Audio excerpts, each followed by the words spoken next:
किस्मत का लिखा हुआ हर शख्स को मिलता है, ये बात तय है। मुझे और आपको वही मिल रहा है जो हमारी किस्मत में लिखा है।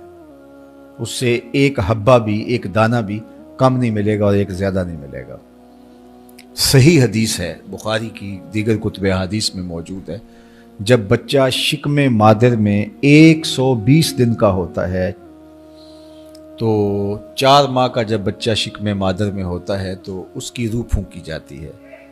तो फरिश्ता आके उसकी उम्र भी लिख जाता है, उसका शकी और सईद होना भी लिख जाता है और उसका रिज्क भी लिख जाता है। तो रिज्क जो लिखा गया वो हमें मिलेगा, और जब जब मिलना है तब तब मिलेगा। जो लिखा गया है वो बहर सूरत हमें हासिल होगा। अब वो जो हमारी किस्मत का रिज्क है उसके हुसूल का जरिया क्या है? बजरिया हलाल मिलता है या उसके जराए हुसूल के वो हराम है? तो ये अल्लाह के जिक्र को छोड़ने की सजा ये है कि मिला वही जो किस्मत का था, लेकिन दौलत उस्मान ना मिली, दौलत कारून मिली।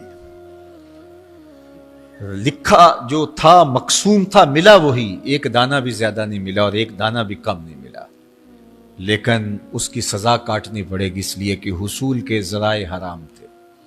तो हजरत इकरमा रदी अल्लाह ताला अन्हु फरमाते हैं, कसबन हरामन। तो मईशत तंग कैसे होती है? बंदा कहता है कि ये तो बड़ा कमा रहा है, लेकिन कमा बजरिया हराम रहा है। अल्लाह अकबर। बाज़ औक़ात कुछ लोग मेहनत करके भी हराम कमाते हैं।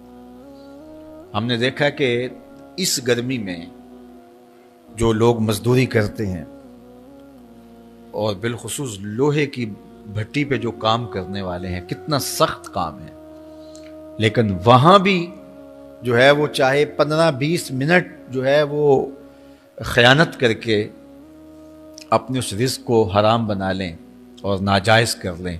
इतनी मुशक्क़त के बावजूद भी कीती कतरी पई खू मोहम्मद फिर सिक्का बने ज़रदा। तो एक सौदा ऐसे भी बिक जाता अगर 2 मिनट गाहक को देता, लेकिन झूठी कसम खा ली और वो लेके चला गया। सौदा तो बिक गया लेकिन जरिया उसका हराम हो गया। ये जरा देखिए, झूठी कसम खाने वाले को अल्लाह नजर रहमत से भी नहीं देखेगा, इतनी बड़ी सजा है उसकी। और ना बिकता कोई और आके ले जाता। जो किस्मत में लिखा है वो तो आपका हर सूरत में होगा, लेकिन कुछ लोगों को अल्लाह के जिक्र को छोड़ने का नतीजा ये मिलता है कि फिर वो उनके जराए आमदनी जो होते हैं, मेहनत के बावजूद भी कसब हराम हो जाता है किसी न किसी वजह से। कई लोग दूध इकट्ठा करते रहते हैं, आखिर में एक कतरा पेशाब का डाल देते हैं। सादा मिसाल आपके सामने रखो, कितनी मेहनत से वो किया था, तो अपनी सारी मेहनत को ज़ाया कर देते हैं और हराम का टांका लगा देते हैं। एक कतरे से वो सारा ज़ाया कर बैठते हैं। तो ये अल्लाह के जिक्र से मुंह मोड़ने का नतीजा है। जब तुम्हारे दिल अल्लाह की याद से खाली हो जाएंगे, तुम्हारी जिंदगियों में कुरान नहीं होगा, तुम्हारी जिंदगियों के अंदर इस्लाम के उजाले नहीं होंगे, तो फिर नतीजा क्या होगा कि मईशत दनक क्या है? कसबन हरामन। दूसरा माना कि तंग जिंदगी, तल्ख जिंदगी, जो हजरत अब्दुल्ला इब्न अब्बास से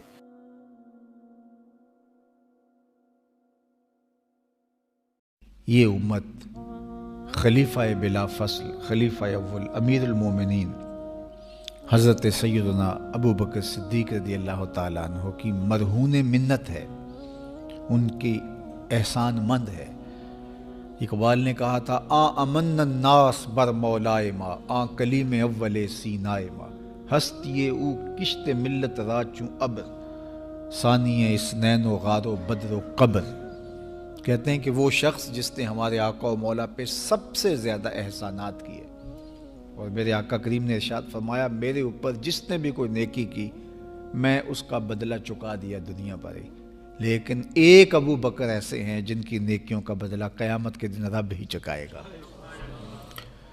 ये हुजूर अलैहिस्सलाम ने इरशाद फरमाया। और फिर मैं मा नफ़अनी मालो अहदिन क़त्तु मा नफ़अनी मालो अबी बकर, मुझे किसी के माल ने इतना नफा नहीं दिया जितना अबू बकर के माल ने नफा दिया। अपना सब कुछ हुजूर की राहों में नछावर कर दिया, माल पेश किया, जान पेश की, औलाद पेश की, वक्त दिया, एक एक सांस हुजूर के नाम कर दी। कहते हैं हुजूर अलैहिस्सलाम का साया नहीं था, लेकिन अबू बकर रज़ी अल्लाह तआला अन्हु साया बन के हुजूर के साथ रहे, साए की तरह हुजूर के साथ रहे। बदर के साथी, हजर के साथी, सफ़र के साथी, गार के साथी, हद हो गई मज़ार के साथी। अल्लाह अकबर। एक दिन हुजूर ऐसे निकल रहे हैं मस्जिद नबवी से, तो कोई लोग दाखिल हो रहे थे, तो हुजूर के दाएं हाथ में अबू बकर का हाथ था, बाएं में हज़रत उमर का हाथ था। तो हुजूर ऐसे दोनों के हाथ पकड़ के बाहर निकल रहे थे, तो किसी को अंदर आते देखा तो उसको देख करके कहा, क़यामत के दिन हम कब्रों से यूं ही उठाए जाएंगे, मेरे दाएं हाथ में अबू बकर का हाथ होगा, बाएं हाथ में उमर का हाथ होगा। अल्लाह अकबर। सैयदा कहूल अहलिल जन्ना, जन्नत के बूढ़ों का सरदार कहा। अबू बकर फिल जन्ना, जन्नत की बशारत दी। अशरा मुबशरा में से पहला नाम हज़रत अबू बकर रज़ी अल्लाह तआला अन्हु का है। फरमाया मेरे दो वज़ीर आसमान पे हैं, दो वज़ीर ज़मीन पे हैं। आसमान पे मेरे दो वज़ीरों का नाम जिब्राईल व मिकाईल है, और ज़मीन पे ऊपर मेरे दो जो वज़ीर हैं, एक का नाम अबू बकर है, एक का नाम उमर है। तो क्या शान है हज़रत अबू बकर सिद्दीक़ रज़ी अल्लाह तआला। हर नबी का सहाबी अज़मतों के मेराज पे है, लेकिन जो शान हुजूर के इस जानिसार को दी गई है, अल्लाह अकबर। कुरान ने भी कहा ना, वसानियस्नैन इज़ हुमा फिल गार। अल्लाह अकबर। दो में से दूसरा, अल्लाह अकबर, जब वो गार में थे, दो में से दूसरा। इस लफ्ज़ की खूबसूरती मुलाहजा कीजिए, दो में से दूसरा। हज़रत उमर कहा करते थे, हज़रत सिद्दीक़ अकबर का जिक्र करते सारा रो पड़ते और कहते कि अबू बकर मेरी सारी ज़िंदगी की नेकियां ले लें, वो गार वाली एक नेकी मुझे दे दें। सारी नेकियां ज़िंदगी की अबू बकर ले लें, एक नेकी गार वाली मुझे दे दें। तो उनकी सारी नेकियां एक तरफ और अबू बकर की एक नेकी एक तरफ। और हज़रत उमर कहा करते थे, काश मैं अबू बकर के सीने का बाल ही होता।